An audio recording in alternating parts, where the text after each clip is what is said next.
With the end of the War of the Roses and the advent of the Tudors, many simple country squires rose to become powers in the land.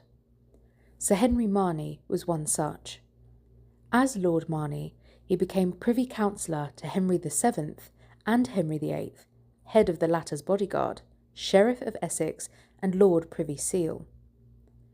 Here, at his country estate, he planned a gatehouse and palace to rival Hampton Court. Begun circa 1520, it rose higher than any domestic building in England, decorated with similar Italian terracotta to that on the gateway at Hampton. It is one of the last ostentations of the Middle Ages.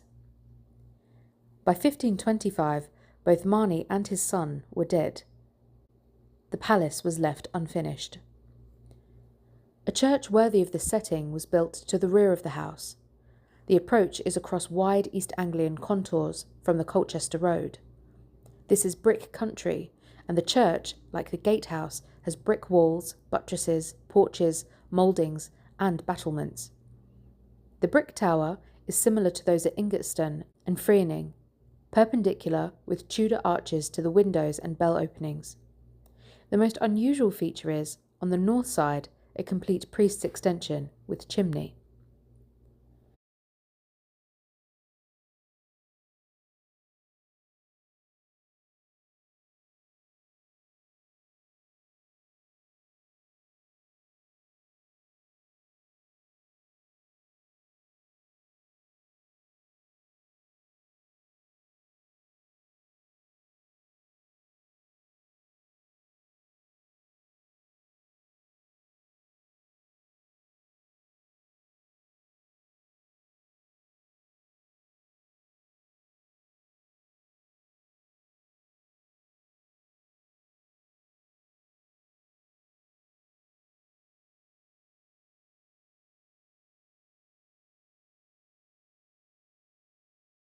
The interior is light and open in its spaces, the nave bare except for a wall painting of St. Christopher of uncertain date. This is in good repair, or good restoration, and shows a riverbank on which a man sits fishing while the saint performs his miracle.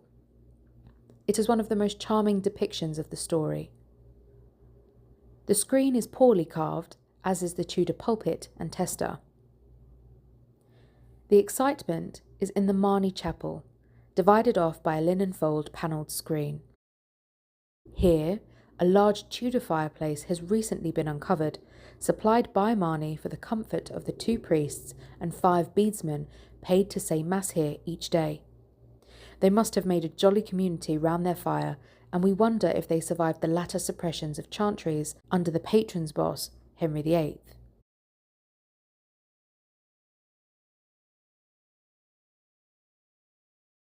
The tombs are an excellent collection. One, dating from an earlier church, is of Sir William Marney, died 1414. With Gothic posts and leopards standing guard, it was moved from a former position in the middle of the chancel. 14th century grandees were accustomed to rising at the resurrection directly facing the altars they had financed. The tomb of Lord Henry Marney, who died in 1523, builder of the tower and the church, lies between the chancel and the chapel. It is richly worked with an elaborate canopy, decorated with early classical forms, including balusters and dolphins. Most audaciously, it has a Gothic vault with classic Ionic capitals as pendants. The effigy is in black marble, but the chest is terracotta, similar to that used on the gatehouse decoration. It is, as Pevsner implies, a struggle between new style and old, Renaissance with a Gothic hangover. The third tomb is to Henry's son, John, who travelled with him to the Field of the Cloth of Gold and who died just 2 years after him. This is similar, though without a canopy, and is probably by the same hand, the face being that of a young man. The east window is filled with Marney heraldic glass. The chapel is a splendid memorial to a transient glory.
Oh gee. Locked in. I'm locked in. Oh my god. Oh my god. I'm locked in the church door.